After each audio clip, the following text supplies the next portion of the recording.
السلام علیکم ورحمۃ اللہ وبرکاتہ۔ پچھلے ایک ہفتے سے مجھے رات کو ٹھیک 12 بجے کسی نامعلوم نمبر سے کال آتی تھی۔ دوسری طرف سے کوئی بولتا نہیں تھا، صرف ایک بچی کی رونے کی آواز آتی تھی۔ حیران کن بات یہ تھی کہ وہ رونے کی آواز مجھے بہت جانی پہچانی لگ رہی، جیسے وہ بچی میرے اپنے ہی گھر کے کسی تاریک کونے میں بیٹھ کر رو رہی ہو۔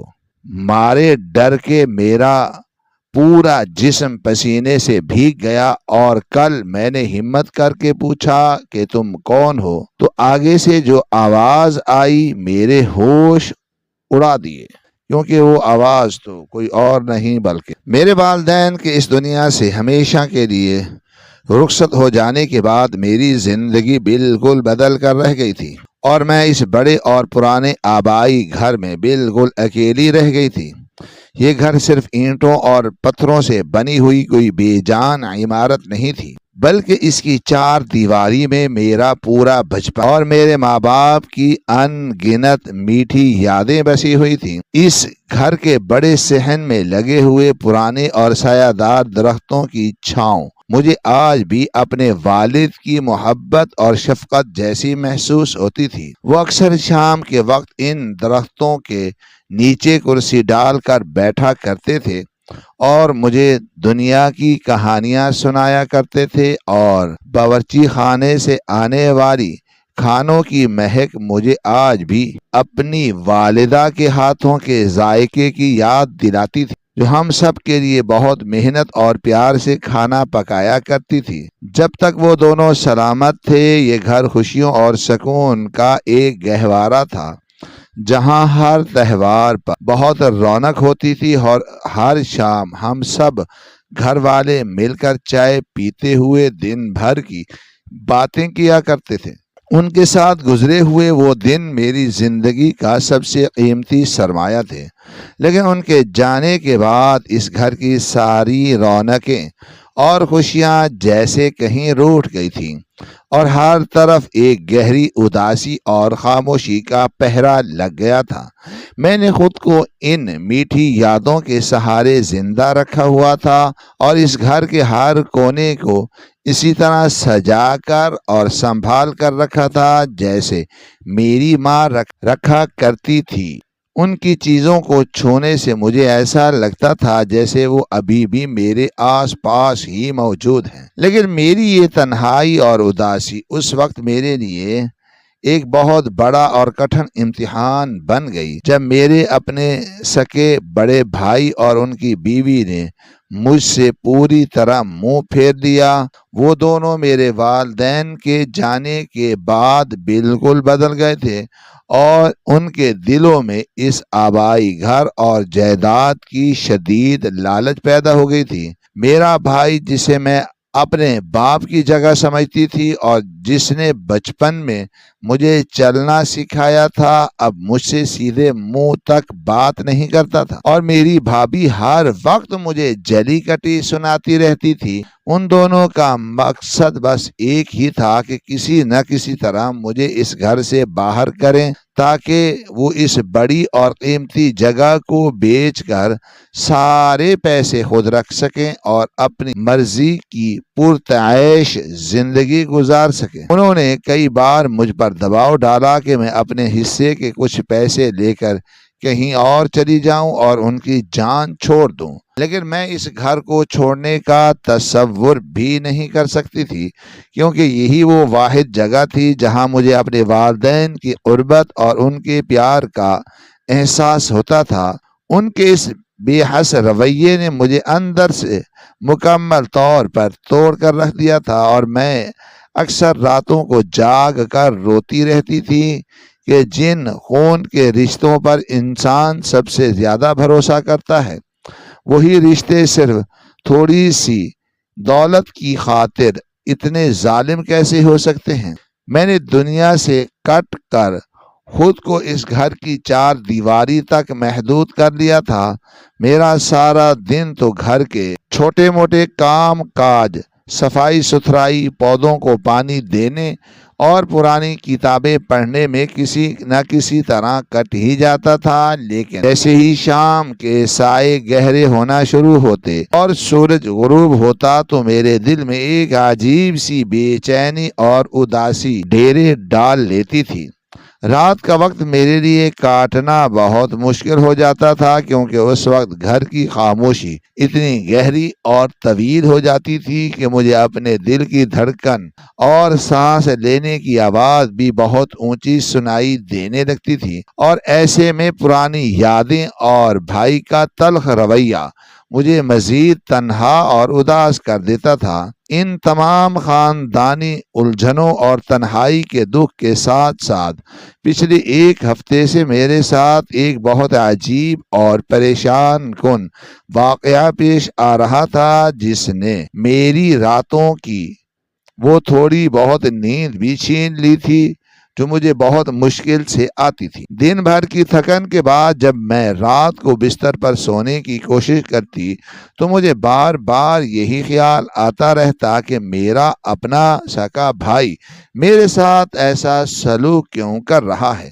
میں اسی سوچ میں گھنٹوں کروٹیں بدلتی رہتی اور پھر رات کے اندھیرے میں کمرے کی دیوار پر لگی ہوئی سوئیوں والی گھڑی جب آہستہ آہستہ چلتے ہوئے رات کے پہر کو آگے بڑھاتی تو میری بے چینی میں بلا وجہ مزید اضافہ ہونے لگتا تھا۔ پچھلے ایک ہفتے سے مجھے رات کو ٹھیک 12 بجے کسی نامعلوم نمبر سے کال آتی تھی۔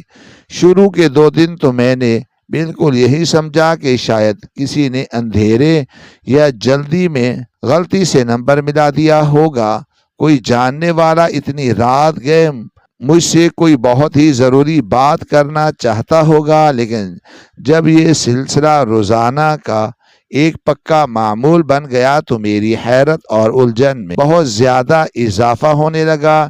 جیسے ہی گھڑی کی سوئیاں رات کے ٹھیک 12 بجاتی، میرے پاس رکھے ہوئے آلے کی گھنٹی زور زور سے بجنا شروع ہو جاتی، اور جب میں اسے دیکھتی تو وہاں کوئی بھی پہچانا ہوا نام نظر نہیں آتا تھا۔ میں جب بھی کانپتے ہوئے ہاتھوں اور دھڑکتے دل کے ساتھ وہ رابطہ قائم کرتی اور ہیلو کہتی تو دوسری طرف سے بھی کوئی بھی انسان بولتا نہیں تھا۔ وہاں مکمل اور گہری خاموشی ہوتی تھی، جیسے کوئی اپنا سانس روک کے میری آواز سن رہا ہو اور کچھ کہنے سے ہچکچا رہا ہو۔ میں بار بار پوچھتی کہ آپ کون ہیں اور اتنی رات گئے مجھے کیوں پریشان کر رہے ہیں، آپ کو کس سے بات کرنی ہے، لیکن میری ان تمام باتوں کے جواب میں کوئی بھی آواز سنائی نہیں دیتی تھی۔ البتہ چند ہی لمحوں کی اس خاموشی کو چیرتی ہوئی اچانک صرف ایک بچی کی رونے کی آواز آتی تھی۔ وہ رونے کی آواز اتنی دردناک اور دل کو چیر دینے والی ہوتی تھی کہ اسے سن کر میرا دل دہل جاتا تھا اور میرے اندر کی ساری ممتا اور ہمدردی ایک دم سے جاگ اٹھتی تھی۔ وہ کوئی ڈراؤنی آواز نہیں تھی، بلکہ ایک نہایت بے بس، معصوم اور تکلیف میں مبتلا بچی کی مسلسل سسکیاں تھی جو لگاتار روتی جا رہی تھی، جیسے کسی نے کوئی بہت بڑی چوٹ پہنچائی ہو یا وہ کسی تاریک جگہ پر بالکل اکیلی رہ گئی ہو اور اپنی ماں کو بلا رہی ہو۔ اس بچی کے یوں رونے کی آواز سن کر میری اپنی آنکھوں میں بھی آنسو آ جاتے تھے، اور میں بے بسی سے اسے کان سے لگائے اس کی تکلیف دہ سسکیاں سنتی رہتی تھی۔ میں بار بار التجا کرتی، میری بچی تم کون ہو اور تمہیں کیا تکلیف ہے، تمہارے ساتھ وہاں کون ہے، اور تم اس طرح اکیلے کیوں رو رہی ہو، مجھے بتاؤ، کیا میں تمہاری مدد کر سکتی ہوں۔ لیکن دوسری طرف سے سوائے ان معصوم سسکیوں اور رونے کی آواز اور کچھ بھی سنائی نہیں دیتا تھا۔ مجھے ایسا محسوس ہوتا تھا کہ وہ بچی مجھ سے کچھ کہنا چاہتی ہے، لیکن کسی مجبوری یا ڈر کی وجہ سے وہ بول نہیں پا رہی۔ میری ساری رات پھر اسی بچی کے بارے میں سوچتے ہوئے گزر جاتی تھی کہ وہ معصوم جان کون ہو سکتی ہے، اور اتنی رات کو کس حال میں ہوگی۔ مجھے اپنے بھائی اور بھابھی کے ظالمانہ رویے کا دکھ تو تھا ہی، لیکن اس نامعلوم بچی کے مسلسل رونے نے میری ذہنی پریشانی کو کئی گنا بڑھا دیا تھا۔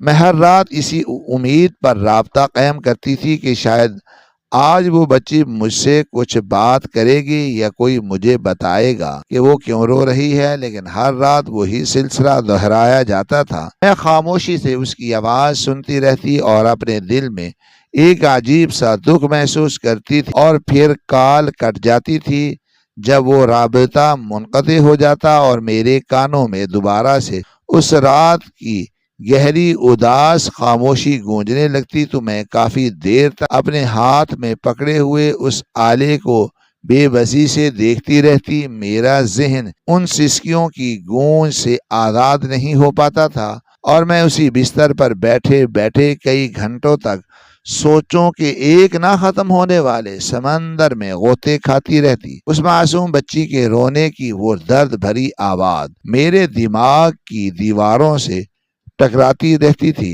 اور میری آنکھوں کی نیند کو میلوں دور لے جاتی تھی۔ حیران کن بات یہ تھی کہ وہ رونے کی آواز مجھے کوئی عام یا اجنبی آواز نہیں لگتی تھی، بلکہ اس میں ایک ایسی جانی پہچانی کشش اور اپنائیت تھی جو میرے دل کے تاروں کو چھیڑ دیتی تھی۔ جب میں نے اس رونے کی آواز پر بہت گہرائی سے غور کیا اور اپنے ذہن پر زور ڈالا تو مجھ پر ایک بہت بڑی اور حیرت انگیز حقیقت کھلی۔ مجھے ایسا محسوس ہوا جیسے وہ رونے کی آواز کسی اور کی نہیں، بلکہ میری اپنی چھوٹی اور پیاری بھتیجی کی ہو، جو اب اپنے والدین یعنی میرے بڑے بھائی اور بھابھی کے ساتھ کسی دوسرے شہر میں رہتی تھی۔ میری وہ بھتیجی میرے دل کے بہت قریب تھی، اور جب وہ اس گھر میں ہمارے ساتھ رہتی تھی تو میرا سارا دن اسی کے ساتھ کھیلتے ہوئے اور اس کی معصوم باتوں کو سنتے ہوئے گزر جاتا تھا۔ وہ بالکل میری جان تھی اور میں اسے اپنی بیٹیوں کی طرح چاہتی تھی۔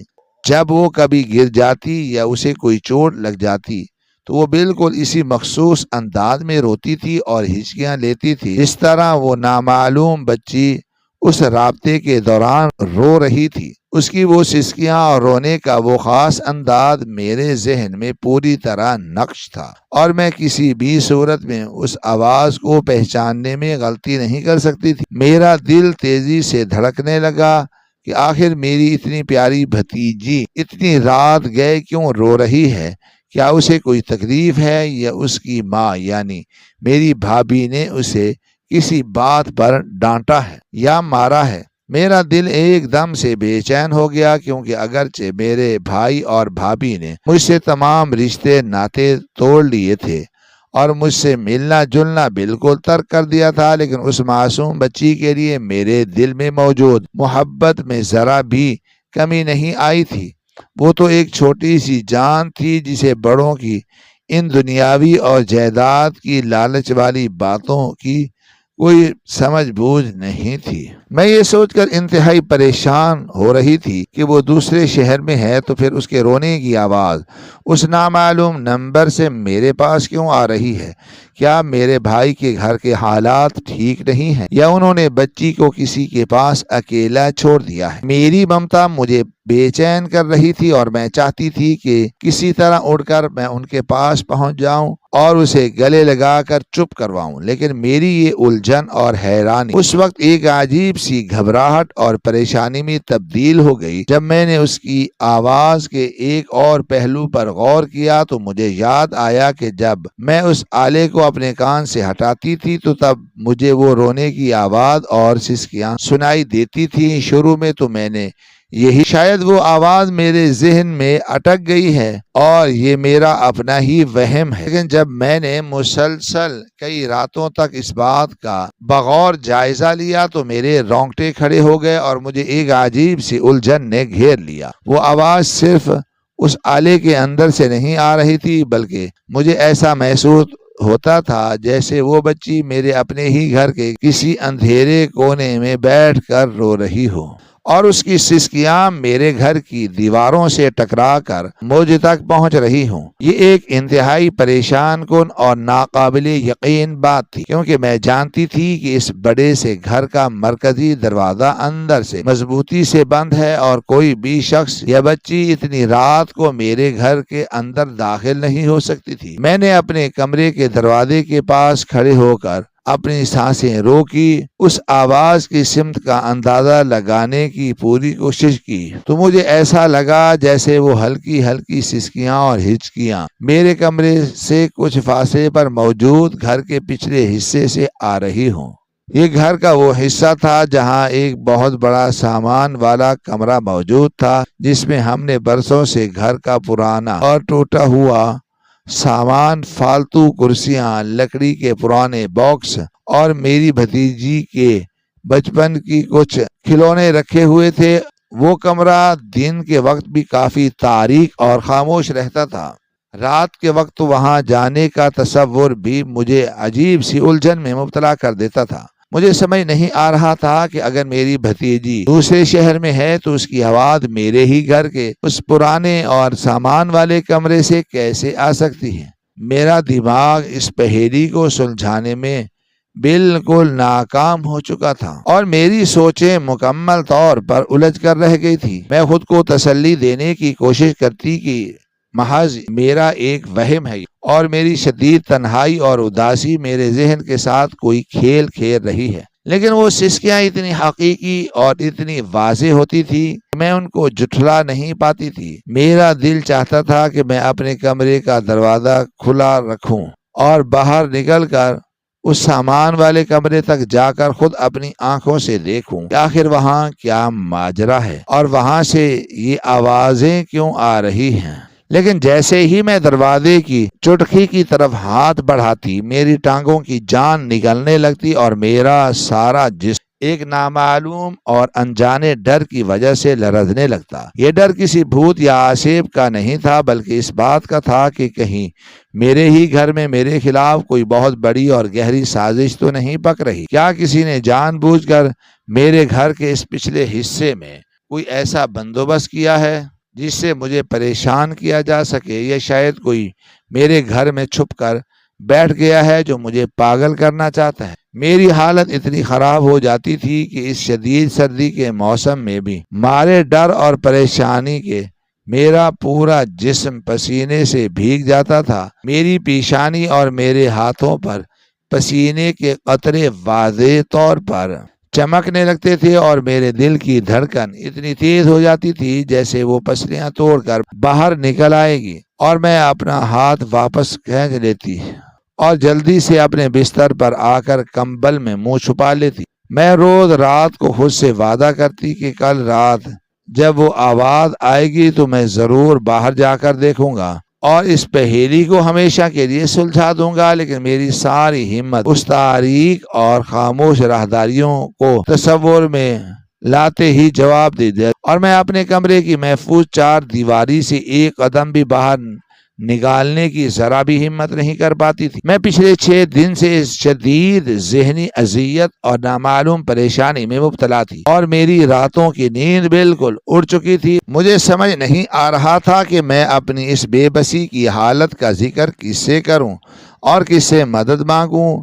میرا سارا دن اسی خوفناک سوچ میں گزر جاتا کہ رات کے 12 بجے یہ سارا پر اسرار اور تکلیف دہ سلسلہ دوبارہ شروع ہو جائے گا۔ میری آنکھوں کے گرد کالے اور گہرے حلقے پڑ چکے تھے اور میرا چہرہ زرد اور بے رونق ہو گیا تھا۔ بھوک پیاس جیسے مجھ سے بالکل ہی روٹھ گئے تھے اور میں دن بھر پانی کے چند گھونٹ پی کر ایک آدھ نوالا کھا کر اپنا بامشکل گزارا کر رہی تھی۔ اس اتنے بڑے اور سنسان آبائی گھر میں اکیلے رہنا ویسے بھی میرے لیے ایک بہت بڑا امتحان تھا، کیونکہ میرے والدین کے جانے کے بعد اس گھر کی ہر دیوار مجھے کاٹنے کو دوڑتی تھی، لیکن ان رات کے وقت آنے والے رونے کی آوازوں اور نامعلوم رابطوں نے میری اس اکیلی زندگی کو ایک مستقل عذاب میں مبتلا کر دیا تھا۔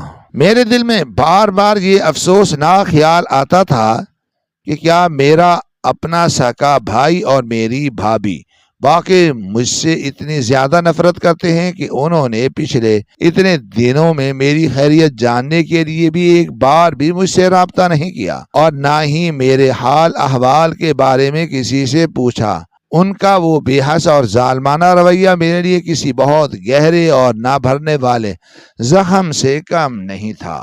میں نے اپنے بچاؤ کے لیے اپنے گھر کے تمام بیرونی دروازے اور کھڑکیاں اتنی سختی سے بند کر رکھی تھی اور رات کو سونے سے پہلے میں ہر تالے کو 2 بار کھینچ کر اور ہلا کر تسلی کرتی تھی کہ کوئی بھی شخص کسی بھی طرح باہر سے اندر داخل نہ ہو سکے، لیکن وہ نامعلوم رابطہ اور وہ رونے کی دل خراش آوازیں بند دروازوں کے باوجود میرا پیچھا نہیں چھوڑ رہی۔ وہ مسلسل میرے ذہن پر کسی بھاری ہتھوڑے کی طرح برس رہی تھی اور میرے سوچنے سمجھنے کی صلاحیت کو ختم کر رہی تھی۔ دن کی روشنی میں تو میں پھر بھی خود کو کسی نہ کسی طرح دلاسا دے لیتی تھی اور اپنے دل کو منا لیتی تھی کہ شاید یہ سب میرے دماغ کی بہت بڑی کوئی کمزوری ہے یا میں مسلسل تنہائی اور اداسی کی وجہ سے چیزوں کو غلط سمجھ رہی ہوں۔ لیکن جیسے ہی سورج غروب ہوتا اور اندھیرے پورے علاقے میں پھیلنا شروع ہو جاتے، میری ساری تسلیاں اور سارے دلاسے ریت کی کچی دیوار کی طرح گر جاتے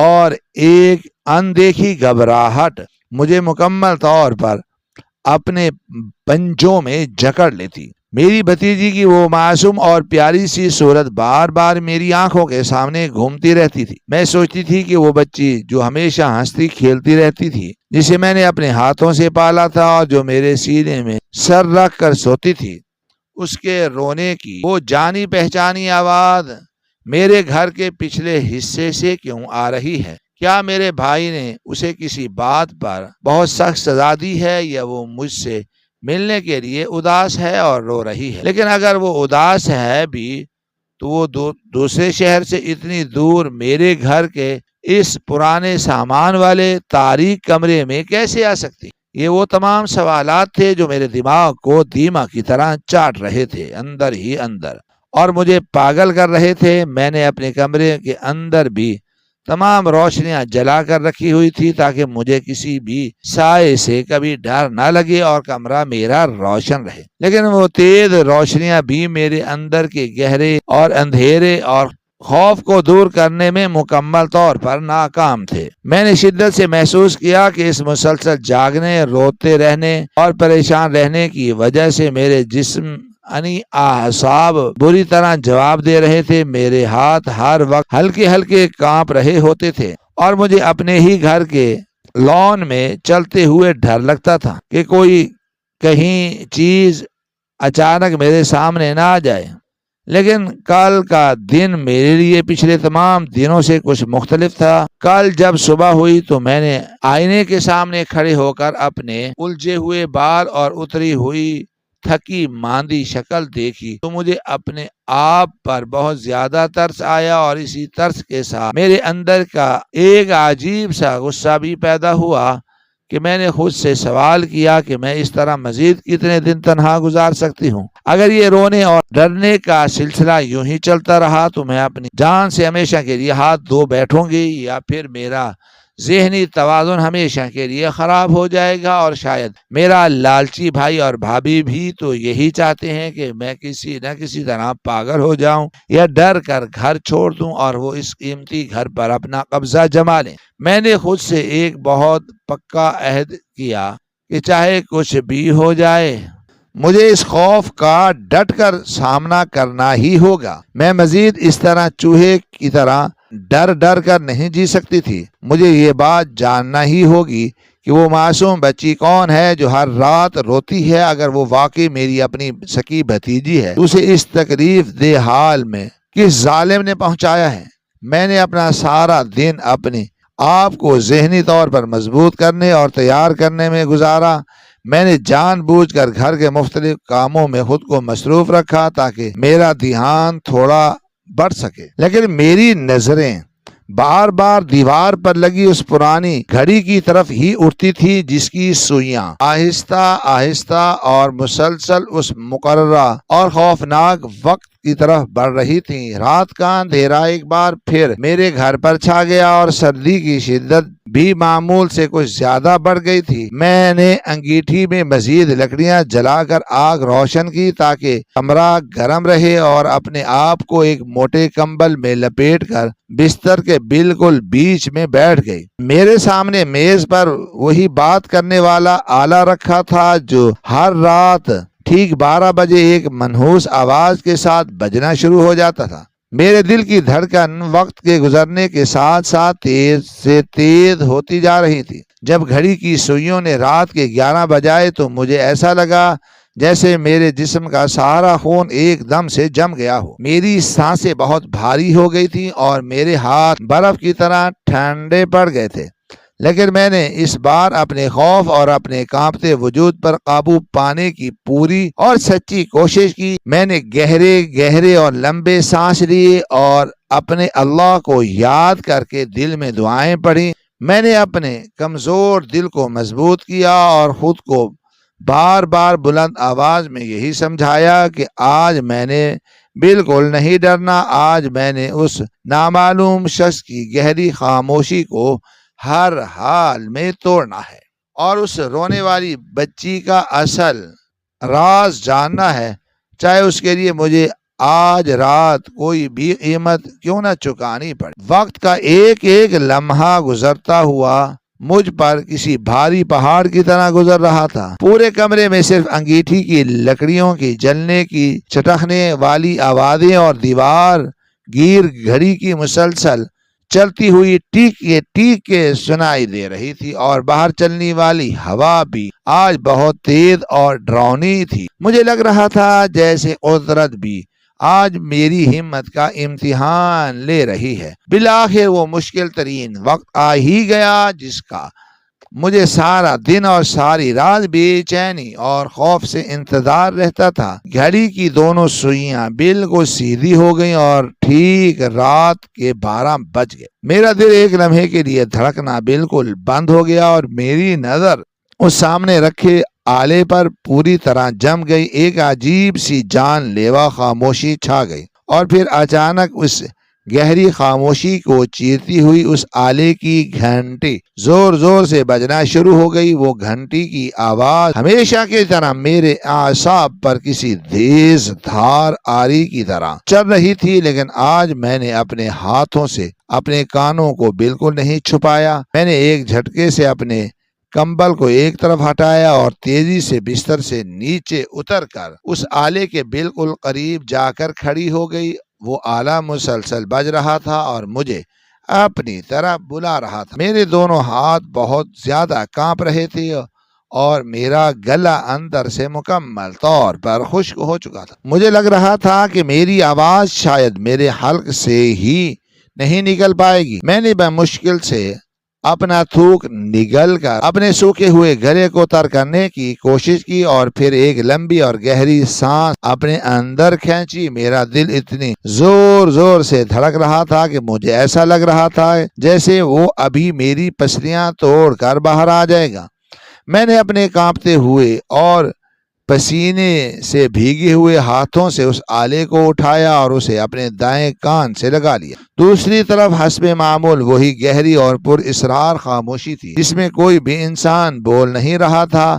وہ خاموشی اتنی گہری اور طویل تھی کہ مجھے اس خاموشی کے پیچھے چھپے ہوئے کسی نامعلوم شخص کی سانسوں کی ہلکی اور گرم آہٹ بھی صاف محسوس ہو رہی تھی۔ اور پھر چند ہی سیکنڈ گزرنے کے بعد بالکل اسی طرح جیسے پچھلے 6 دنوں سے ہوتا ہوا آ رہا تھا، ایک چھوٹی سی بچی کی رونے کی وہ دردناک اور دل خراش آوازیں آنا شروع ہو گئی۔ وہ آواز میری پیاری بھتیجی کی ہی لگ رہی تھی اور آج مجھے اس آواز اس سامان والے کمرے سے بھی زیادہ صاف اور بہت قریب سے آتی ہوئی محسوس ہو رہی تھی۔ میری ممتا، میرا پیار اور میرا سارا صبر اب بالکل جواب دے چکے تھے۔ آج میرے اندر کا سارا ڈر اور سارا خوف مکمل طور پر ختم ہو چکا تھا اور اس کی جگہ ایک عجیب سی بے باک ہمت اور شدید غصے نے لے لی تھی۔ میں ہر قیمت پر یہ جاننا چاہتی تھی کہ میری بھتیجی کے ساتھ ایسا کیا خوفناک واقعہ ہوا ہے اور یہ کون ظالم اور بے رحم انسان ہے جو روز رات کو میرے ساتھ یہ سب کرتا ہے۔ میں نے اپنے ہاتھ میں پکڑے ہوئے اس آلے اور زیادہ مضبوطی سے دبایا۔ میری آنکھوں سے مسلسل آنسو بہ رہے تھے، لیکن میری آواز میں آج ایک غیر معمولی سختی اور ایک عجیب سا ٹھہراؤ اور ایک للکار۔ میں نے اپنے پورے وجود کی بکھری ہوئی طاقت کو یکجا کیا اور پھر پوری ہمت کر کے پوچھا، تم کون ہو؟ میرے اس سوال کے جواب میں دوسری طرف سے جو آواز آئی اس نے میری زندگی کا سب سے بڑا راز کھول دیا اور میرے پیروں تلے سے زمین کھینچ لی۔ دوسری طرف سے آنے والی وہ آواز کسی انجانے شخص یا کسی خوفناک مخلوق کی نہیں تھی، بلکہ وہ میرے اپنے سکے بھائی کی بیوی یعنی میری اپنی بھابھی کی آواز، جس نے ایک انتہائی طنزیہ، زہریلے اور تکبر بھرے انداز میں کہکہے لگاتے ہوئے کہا کہ میں تمہاری بھابھی بول رہی ہوں۔ اس کی وہ کھوکھلی اور کاٹ دار ہنسی سن کر میرا سارا وجود ایک لمحے کے لیے سن ہو گیا اور میرے ہاتھ سے وہ بات کرنے والا آلہ چھوٹ کر بستر پر گر گیا۔ وہ مزید بولتی جا رہی تھی اور اس کی ہر بات میرے دل پر کسی تیز دھار خنجر کی طرح لگ رہی تھی۔ اس نے انتہائی بے شرمی اور ڈٹھائی کے ساتھ مجھے وہ ساری حقیقت بتانا شروع کی، وہ میرے ساتھ یہ سب کیوں کر رہی ہے۔ اس نے بتایا کہ وہ رونے والی بچی کوئی اور نہیں بلکہ واقعی میری اپنی سکی بھتیجی ہے، لیکن وہ اس وقت میرے گھر کے کسی تاریک کمرے میں نہیں بلکہ اپنے ہی کمرے میں اپنے نرم و گرم بستر پر سکون سے سو رہی ہے۔ بھابھی نے مجھے بتایا کہ اس نے اپنی ہی بیٹی کو ایک دن جان بوجھ کر کسی بات پر ڈانٹ کر رلایا تھا، اور جب وہ معصوم بچی بلک بلک کر رو رہی تھی تو اس بے رحم ماں نے اسے چپ کروانے کی بجائے اس کے رونے کی وہ دردناک آواز اپنے آلے میں محفوظ کر لی تھی تاکہ وہ اس آواز کو میرے خلاف ایک خوفناک ہتھیار کے طور پر استعمال کر سکے۔ اس نے بہت فخر سے مجھے اپنی وہ بھیانک سازش بتائی جو اس نے اور میرے سکے بھائی نے مل کر میرے خلاف تیار کی تھی۔ ان کا مقصد مجھے اس آبائی اور قیمتی گھر سے نکال باہر کرنا تھا تاکہ وہ اس بڑی جائیداد کو بیچ کر سارے پیسے خود ہتھیا سکیں اور اپنی مرضی کی زندگی گزار سکیں۔ لیکن چونکہ میں قانونی طور پر اس گھر کی برابر کی وارث تھی اور کسی بھی صورت میں اس گھر کو چھوڑنے پر میں راضی نہیں تھی، اس لیے انہوں نے مجھے راستے سے ہٹانے کے لیے یہ گھناؤنا شرمناک طریقہ سوچا تھا۔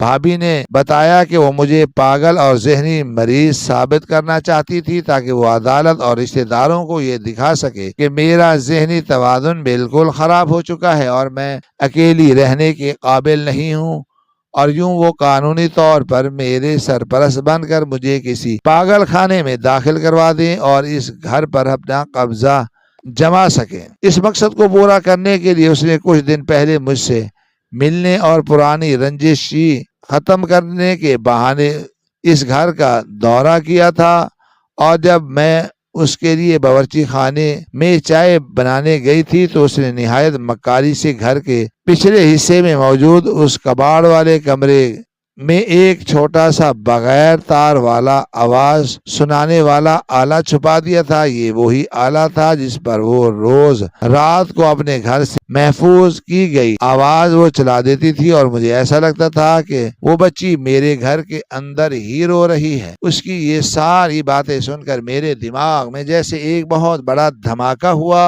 اور پچھلے ایک ہفتے سے میرے ذہن پر چھایا ہوا خوف اور دہشت کا وہ سارا بادل ایک ہی لمحے میں جھٹ گیا۔ میرا سارا ڈر ایک دم سے ختم ہو گیا اور اس کی جگہ ایک انتہائی شدید حیرت، دکھ اور ایک نہ ختم ہونے والے غصے نے بھی لے لی تھی۔ مجھے یقین نہیں آ رہا تھا کہ خون کے رشتے اور وہ لوگ جنہیں ہم اپنا سمجھتے ہیں وہ محض کچھ پیسوں اور بے جان عمارت کی خاطر اتنے نیچ اور گھٹیا حرکتیں بھی کر سکتے ہیں۔ میں بستر پر دھب کر بیٹھ گئی اور میری آنکھوں کے سامنے وہ دن گھومنے لگے جب میری بھابھی اتنے عرصے بعد میرے گھر آئی تھی۔ مجھے یاد آیا کہ اس دن اس کے چہرے پر کتنی مصنوعی مسکراہٹ تھی، اور اس نے مجھے گلے لگا کر کہا تھا کہ پرانی باتوں کو بھول کر ہمیں ایک نئے سرے سے شروعات کرنی چاہیے۔ میں کتنی بے وقوف تھی، جو اس کی اس جھوٹی محبت اور مگرمچھ کے آنسوؤں کو سچ مان بیٹھی اور خوشی خوشی اس کے لیے اس کی پسند کی چائے اور لوازمات بنانے کے لیے باورچی خانے میں چلی گئی۔ مجھے بالکل بھی اندازہ نہیں تھا کہ وہ میری پیٹھ پیچھے میرے ہی گھر میں میرے خلاف ایک ایسا جال بن رہی ہے جو میری زندگی کو ایک عذاب میں تبدیل کرے گا، اور میرے ذہن میں اس سامان والے کمرے کا نقشہ ابھرنے لگا، اور مجھے وہ لمحہ یاد آیا جب میں چائے لے کر لان میں واپس آئی تھی تو بھابھی اس کمرے کی طرف سے آ رہی تھی اور اسے مجھے دیکھ کر گھبراہٹ میں کہا تھا کہ وہ بس پرانی یادیں تازہ کرنے کے لیے اس طرف گئی تھی۔ مجھے اپنے آپ پر اور اپنی سادگی پر شدید غصہ آ رہا تھا کہ میں نے اس وقت اس کی چوری کو کیوں نہیں پکڑا اور اس پر اندھا اعتبار کیوں کیا۔ لیکن ان سب باتوں سے زیادہ مجھے جس چیز نے اندر سے توڑ کر رکھ دیا تھا وہ میرے سکے بھائی کا اس سازش میں شامل ہونا تھا۔ وہ بھائی جس نے بچپن میں مجھے اپنی انگلی پکڑ کر چلنا سکھایا تھا، جو مجھے اسکول چھوڑنے جاتا تھا اور جو میری ہر چھوٹی بڑی خواہش پورا کرنے کے لیے ہر وقت تیار رہتا تھا، وہ بھائی جو میرے والدین کے بعد میرے لیے ایک باپ کے جیسا تھا، وہ محض چند پیسوں کی لالچ میں اتنا اندھا ہو گیا تھا کہ اس نے اپنی ہی بہن کو پاگل کرنے اور ذہنی اذیت دینے کی سازش میں اپنی بیوی کا ساتھ دیا تھا۔ وہ جانتا تھا کہ میں اس گھر میں کتنی تنہا اور اداس ہوں، لیکن اس نے میری اس مجبوری اور تنہائی کا مذاق اڑایا اور مجھے اس خوفناک اذیت میں مبتلا ہونے دیا۔ جب میں اپنے بھائی کے اس ظالمانہ رویے کے بارے میں سوچ رہی تھی تو میرے دل میں ایک ایسا درد اٹھا جس نے میرے جسم کی ساری طاقت نچوڑ لی۔ مجھے محسوس ہوا جیسے میرا خون پانی بن گیا ہو اور میرے سارے رشتے ناتے ہمیشہ کے لیے مر گئے ہوں۔ مجھے ایسا لگ رہا تھا جیسے میرے بھائی نے اپنے ہی ہاتھوں سے میری روح کو قتل کر دیا ہو اور مجھے زندہ لاش بنا کر چھوڑ دیا ہو۔ بھابھی کی وہ کاٹ دار اور زہریلی آواز بھی ابھی بھی اس آلے سے آ رہی تھی اور وہ مجھے مسلسل دھمکیاں دے رہی تھی کہ اگر میں نے خاموشی سے یہ گھر ان کے نام نہ کیا تو وہ مجھے واقعی پاگل خانے پہنچا کر دم لیں گے، اور کوئی بھی میری بات کا یقین نہیں کرے گا کیونکہ میں پچھلے ایک ہفتے سے مسلسل جاگنے اور ڈرنے کی وجہ سے ویسے ہی پاگلوں جیسی حرکتیں کرنے لگی ہوں۔ لیکن وہ یہ نہیں جانتے تھے کہ ان کی ان باتوں نے مجھ پر الٹا اثر کیا ہے۔ اس کے اس انکشاف نے مجھے کمزور کرنے کی بجائے میرے اندر ایک ایسی طاقت اور ایک ایسی چنگاری بھر دی تھی جو پچھلے کئی سالوں سے میرے اندر کہیں بجھ چکی تھی۔ میرا جو جسم پچھلے 6 دنوں سے ایک انجانے خوف کی وجہ سے کانپ رہا تھا، اب وہ بالکل ساکت اور مضبوط ہو چکا تھا۔ میرے ہاتھ میں جو اس آلے کو پکڑتے ہوئے برف کی طرح ٹھنڈے پڑ گئے تھے اب غصے کی وجہ سے گرم ہو چکے تھے۔ میری آنکھوں میں جو آنسو ڈر اور بے بسی کی وجہ سے جمع تھے اب وہ سوکھ چکے تھے اور ان کی جگہ ایک مضبوط ارادے نے لے لی تھی۔ میں نے اپنے دل ہی دل میں فیصلہ کر لیا تھا کہ میں ان ظالم اور لالچی لوگوں کے سامنے بالکل بھی ہتھیار نہیں ڈالوں گی۔ میں انہیں اس بات کی اجازت نہیں دوں گی کہ وہ میری معصومیت اور میری تنہائی کا فائدہ اٹھا کر مجھے میرے ہی گھر سے باہر نکال کریں۔ میرے والدین کی نشانیاں اور ان کی یادیں مجھے اپنی جان سے بھی زیادہ عزیز تھی اور میں کسی بھی صورت اس گھر کو ان لالچی درندوں کے حوالے نہیں کر سکتی تھی۔ میں نے اس آلے کو جس سے ابھی بھی میری بھابھی کی آوازیں آ رہی تھی ایک جھٹکے سے بند کیا اور اسے میز پر زور سے پٹخ دیا۔ کمرے میں ایک بار پھر مکمل خاموشی چھا گئی، لیکن یہ خاموشی اب ڈراؤنی یا خوفناک نہیں تھی، بلکہ اس خاموشی میں میرے لیے ایک عجیب سا سکون اور ایک نیا حوصلہ چھپا ہوا تھا۔ انگیٹھی کی گرم آگ اب مدھم پڑ چکی تھی۔ مجھے ایسا لگ رہا تھا جیسے وہ کہہ رہی ہو کہ اب اٹھو اور اپنے حق کے لیے لڑو۔ میں نے اپنے اوپر سے وہ گرم کمبل اتارا اور بستر سے نیچے کھڑی ہو گئی۔ میں نے اپنے قدموں کو زمین پر مضبوطی سے جمایا اور ایک گہری سانس لی۔ مجھے اب کسی بھی اندھیرے یا کسی بھی سائے سے ڈر نہیں لگ رہا تھا، کیونکہ مجھے معلوم ہو چکا تھا کہ اس گھر میں کوئی اندیکھی مصیبت یا کوئی ڈراؤنی چیز نہیں ہے، بلکہ جو بھی خطرہ ہے وہ انسانوں کا پیدا کرتا ہے اور میں انسانوں سے لڑنا بہت اچھی طرح جانتی تھی۔ میں نے سوچ لیا تھا کہ اب رونے دھونے اور ڈرنے کا وقت گزر چکا ہے، اب مجھے اپنے دشمنوں کی ہر چال کا منہ توڑ جواب دینا ہے۔ مجھے سب سے پہلے اس ثبوت کو تلاش کرنا تھا جو انہوں نے میرے گھر میں چھپا لیا تھا،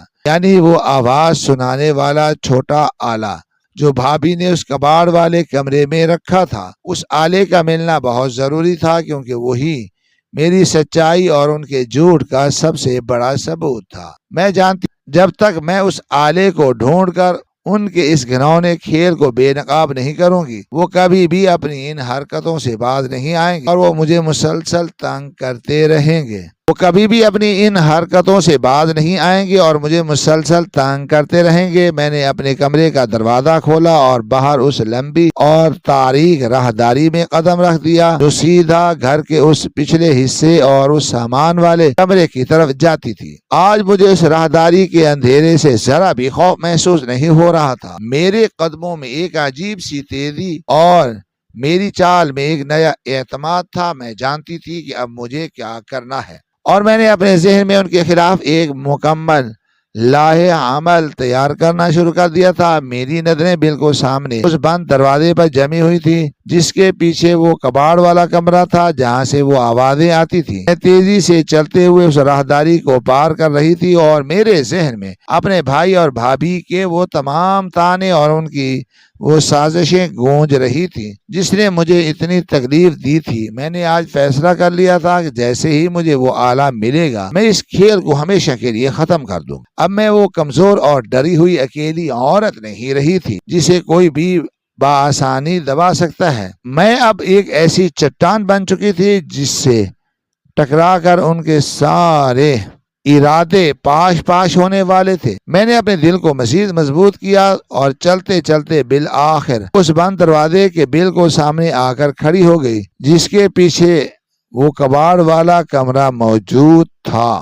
میں نے اپنا ہاتھ آگے بڑھا کر اس پرانے لکڑی کے دروازے کے ہینڈل کو مضبوطی سے پکڑا۔ میرا دل ایک نئے عزم کے ساتھ دھڑک رہا تھا اور میں اس دروازے کو کھولنے کے لیے تیار تھی۔ میں نے پوری طاقت سے اس پرانی لکڑی کے دروازے کا ہینڈل گھمایا اور اسے دھکا دے کر کھول دیا۔ کمرے کے اندر گھوپ اندھیرا تھا لیکن آج اس اندھیرے میں میرے لیے کوئی خوف نہیں تھا۔ میں نے دیوار پر ہاتھ مار کر روشنی کا بٹن دبایا اور کمرہ ایک پیلی روشنی سے جگمگا اٹھا۔ چاروں طرف پرانا فرنیچر اور باکس پڑے ہوئے تھے۔ میں نے بغیر وقت ضائع کیے ایک ایک چیز کو ہٹانا اور چیک کرنا شروع کر دیا۔ میرا ذہن پوری طرح چکنا تھا اور میں جانتی تھی کہ میری بھابھی نے وہ آلہ کسی ایسی جگہ چھپایا ہوگا جہاں سے آواز پورے کمرے میں گونج سکے۔ میں نے پرانی کرسیوں کے پیچھے اور دیوار کے ساتھ رکھے ہوئے لکڑی کے بڑے صندوقوں کے ارد گرد تلاش کیا۔ اچانک میری نظر صندوق کے پچھلی دیوار کے ساتھ لگے ہوئے ایک چھوٹے سے کالے رنگ کے ڈبے پر پڑی جس پر ایک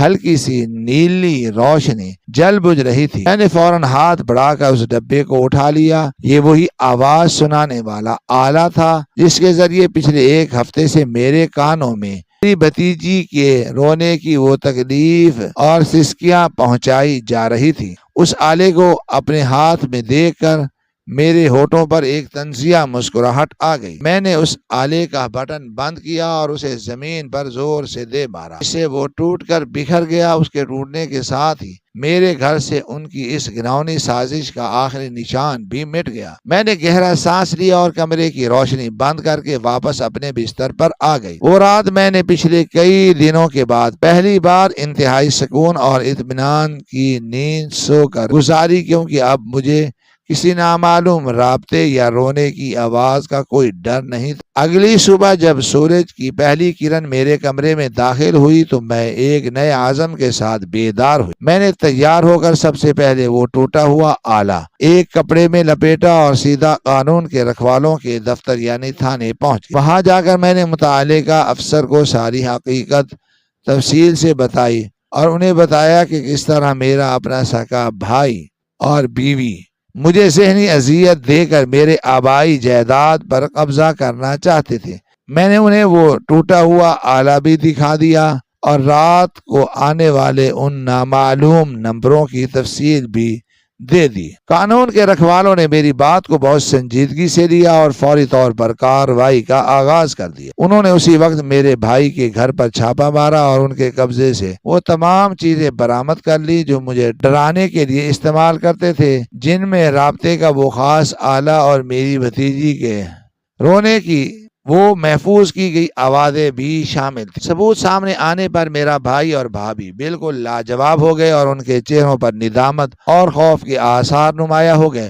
قانون کے رکھوالوں نے انہیں حراست میں جائیداد پر غیر قانونی قبضہ کرنے کی کوشش اور ذہنی اذیت دینے کا مقدمہ درج کر لیا۔ اس واقعے کی خبر پورے خاندان اور محلے میں آگ کی طرح پھیل گئی اور ہر کوئی ان کی اس گھٹیا حرکت پر انہیں برا بھلا کہہ رہا تھا۔ میرے وہ تمام رشتے جو مجھ سے کٹے کٹے رہتے تھے اب میرے پاس آ کر مجھ سے ہمدردی کرنے لگے، لیکن مجھے اب کسی کی ہمدردی کی ضرورت نہیں تھی۔ عدالت نے تمام ثبوتوں کو مد نظر رکھتے ہوئے میرے حق میں وہ فیصلہ سنا دیا اور میرے بھائی اور بھابھی کو ان کے اپنے کیے کی سخت سزا سنائی گئی۔ اس دن کے بعد میں نے اپنے گھر کی حفاظت کے لیے 2 پہرے دار رکھ لیے تاکہ کوئی بھی میری اجازت کے بغیر میرے گھر کے قریب نہ آ سکے۔ میرے دل سے بھائی کے لیے رہی سہی محبت بھی مکمل طور پر ختم ہو گئی اور میں نے اپنی زندگی کو ایک نئے سرے سے جینا شروع کیا۔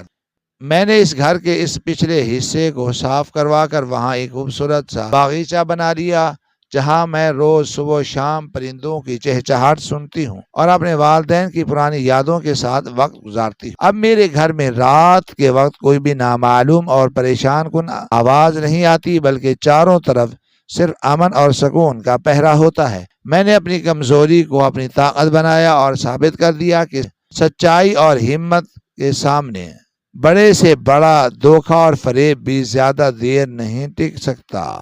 اور یوں میری زندگی سے وہ اندھیرا اور پریشانی ہمیشہ کے لیے دور ہو گئی اور میں اپنے آبائی گھر میں ایک باوقار اور پرسکون زندگی گزارنے لگی۔ اپنے خوف سے ڈر کر چھپنے کی بجائے اگر ہمت اور بہادری سے اس کا سامنا کیا جائے تو بڑے سے بڑا دھوکے کا پردہ بھی فاش ہو جاتا ہے۔ ہماری آج کی یہ کہانی آپ کو کیسی لگی؟ کمنٹ باکس میں اپنی رائے کا اظہار ضرور کریں اور ہمارے چینل کو سبسکرائب کریں۔ شکریہ۔ اللہ حافظ۔